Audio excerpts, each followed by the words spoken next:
시청자 여러분, 대통령 선거도 끝났고 이제 조금 있으면은 20대 대통령 취임식이 있다고 합니다.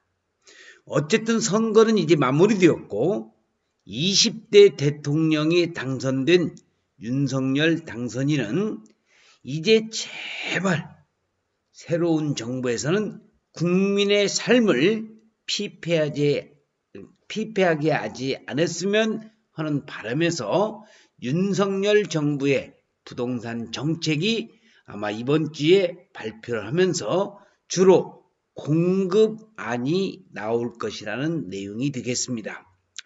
정치적 입장과 여야 지지 여부를 떠나서 19대 정권에서 가장 큰 패배는 뭐니 해도 부동산 정책일 것이라고 생각합니다.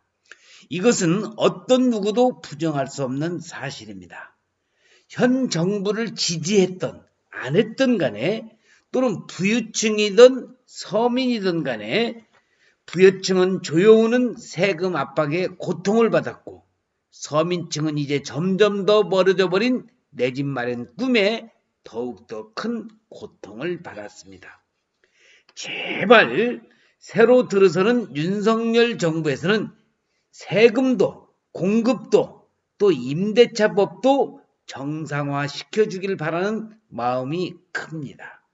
일단 사람이라는 게 무언가를 가질 수 있는 희망이 있어야 열심히 살아볼 텐데 그동안의 우리 대한민국 정부는 우리 대한민국 국민은 이제 이런 희망도 거의 없어진 상태에서 제발 새로 들어서는 20대 정권에서는 이러한 국민들에게 힘을 실어주는 그런 부동산 정책이 나오기만을 간절히 기대를 해보겠습니다.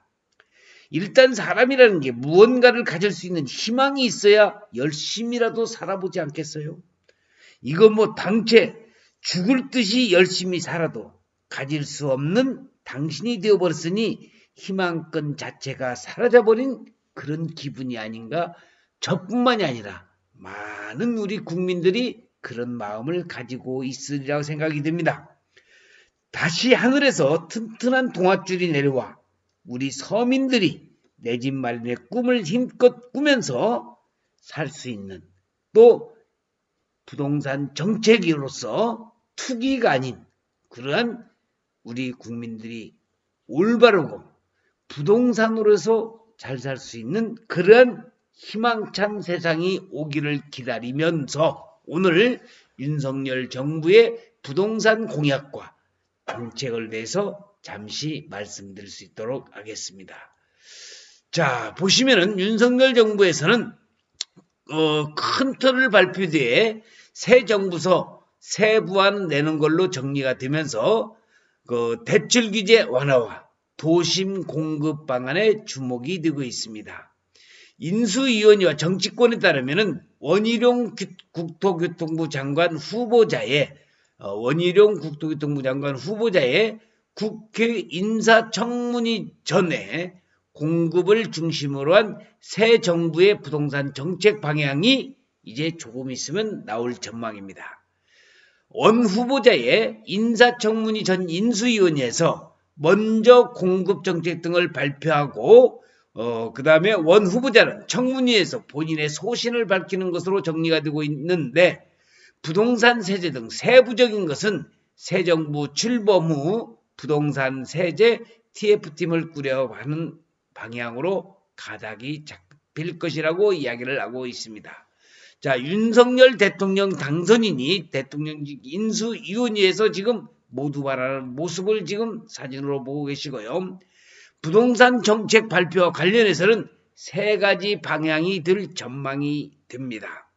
이미 정책 설계 작업이 막바진 까닭에 이번 주에 인수위 차원에서 정책의 방향성을 알리고 다음 달에 기재부와 국토부 장관 후보자 인사청문회 때 좀 더 세부적인 내용이 나올 것으로 보이고 부동산 세제는 새 정부 출범 후 TF를 구성해 세부적인 조율 작업을 거친 후 단계적으로 발표가 이루어질 것으로 전해지고 있습니다. 이와 관련해서 인수위원회는 정례 브리핑에서 부동산 TF의 내용이 아직 당선인에게 확정 보고되지 않은 상태라고 하면서 보고 이후 발표 시기가 나올 것 같다고 그 내용을 밝혔습니다. 새 정부의 부동산 정책 중에 시장의 관심은 재건축 정밀 안전진단 완화와 대출 규제 완화, 자연녹지 개발이나 그린벨트 해제 등 도심 공급 정책 등에 쏠려 있습니다. 자, 원효룡 국토부 장관 후보가 단디 넥타이와 와이셔츠를 매면서 지금 출근하는 모습이 사전에 포착이 되고 있습니다. 대출 규제 완화는 LTV는 풀되 DSR은 가계부채 관리 차원에서 완화하지 않는 쪽으로 무게가 쏠렸습니다. 윤석열 당선인은 공약으로 생애 첫 주택 구입 시에는 LTV를 80%까지 늘리고 1주택자는 지역에 상관없이 70%로 상향해서 무주택자의 내집 마련과 1주택자가 갈아타기를 원활하게 할 수 있도록 돕겠다고 이야기를 했습니다.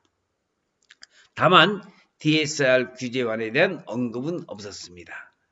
자, 윤석열 대통령 당선인은 용인시와 안성시, 특히 안성시를 반도체 거점 도시로 만들겠다고 해서 김영선 박사의 부동산 연구소에는 용인과 안성시의 부동산 개발 호재를 집중적으로 분석하면서 용인시, 안성시 토지 투어 및 현장 답사를 진행하고 있습니다.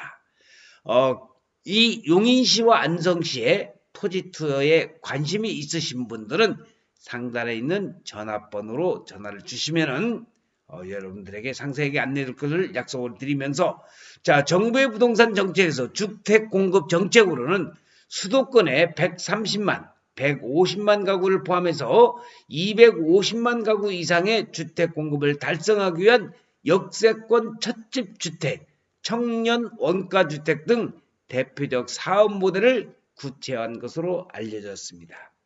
주택 공급 과정에서 서울 시내 자연녹지 개발이나 개발 제한구역 해제 방안이 거론될지가 그게 또 초미의 관심사가 되고 있습니다. 인수위원회는 그린벨트 해제는 없다고 일축했지만 시장에서는 서울 도심의 택지 개발을 땅이 없기 때문에 고육지구로 자연녹지 개발이나 그린벨트 해제 방안이 시기상 문제일 뿐 나올 것이라는 게 그런 것이 중론이 되고 있습니다. 자, 그래서 오늘 여러분들에게 말씀드리고자 싶은 것은 윤석열 정부에서 부동산 정책이 조만간에 나올 것을 여러분들에게 말씀을 드리면서 공급안, 특히 주택 공급안이 나올 것이라는 것을 여러분들에게 말씀드리면서 한번 조만간 윤석열 정부의 부동산 정책을 우리 한번 기대해 볼 수 있도록 하겠습니다. 시청해주신 여러분 고맙습니다. 감사합니다.